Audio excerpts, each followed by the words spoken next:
एक समय की बात है। एक गांव में एक बड़ा ही धार्मिक ब्राह्मण आया।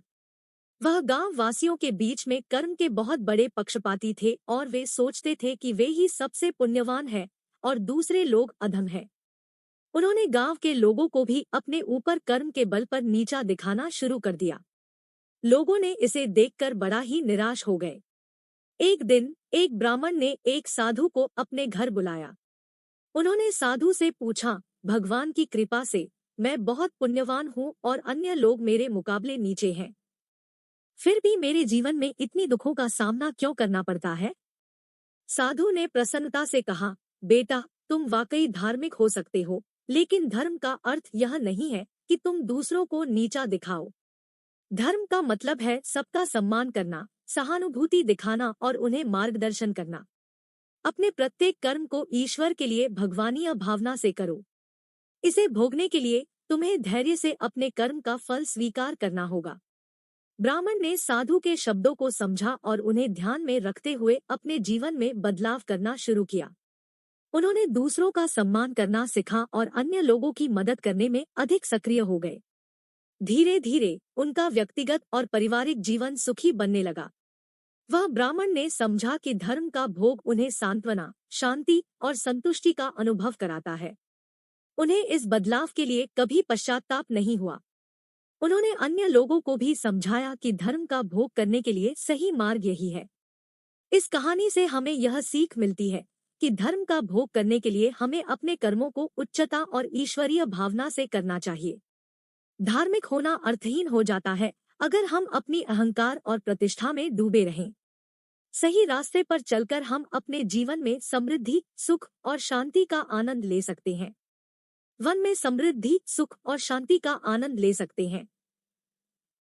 वह ब्राह्मण गांव के लोगों को धर्म के महत्व के बारे में शिक्षा देने लगे और धीरे धीरे सभी के बीच में समरसता आ गई।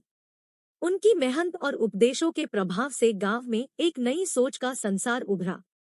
एक दिन गांव के एक गरीब लड़के ने गंगा नदी में स्नान के दौरान एक पेड़ के नीचे चमकते हुए सोने के सिक्के का खजाना देखा। वह उत्साहित होकर खजाने को स्वयं के लिए रखने की सोच रहा था, परंतु उसे अपने गुरु की शिक्षा याद आई और उसने खजाने को छोड़ दिया। ब्राह्मण गुरु ने इस वीरता और ईमानदारी को देखकर लड़के को बड़ा धन्यवाद दिया। गुरु ने कहा, बेटा, तुम्हारा धर्माचरण और ईमानदारी सबसे बड़ी संपत्ति है। धर्म का भोग तुम्हें सच्चे सुख का अनुभव कराएगा।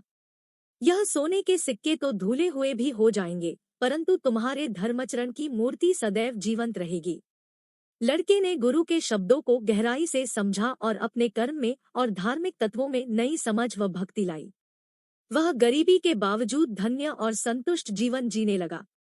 उसके श्रेष्ठ धर्माचरण ने उसे गांव वासियों के दिलों में स्थान बना दिया और वे उनके उपदेशों का आदर्श बन गए। इस कहानी से हमें यह सीख मिलती है कि धर्म का भोग वास्तविक सुख और समृद्धि का स्रोत है। जब हम धर्माचरण के माध्यम से अपने कर्मों को सही तरीके से करते हैं, तो हम अपने जीवन में समृद्धि, शांति और खुशियां प्राप्त कर सकते हैं। धर्म का भोग हमें सच्चे संतुष्टि का अनुभव कराता है और हमें अपने धर्म के मार्ग पर सफलता की प्राप्ति होती है। धर्म का पालन करके हम समाज में अच्छाई फैलाने में सहायता करते हैं और एक समृद्ध और सात्विक समाज का निर्माण करते हैं। धर्म के माध्यम से हम सबको प्यार और समरसता का संदेश देते हैं, जो समृद्ध और खुशहाल जीवन का रहस्य है। इसी कहानी से हमें यह भी सीख मिलती है कि सच्चे धर्म का पालन करने से हम खुद के साथ साथ दूसरों का भला भी करते हैं और समृद्ध समाज का निर्माण करते हैं।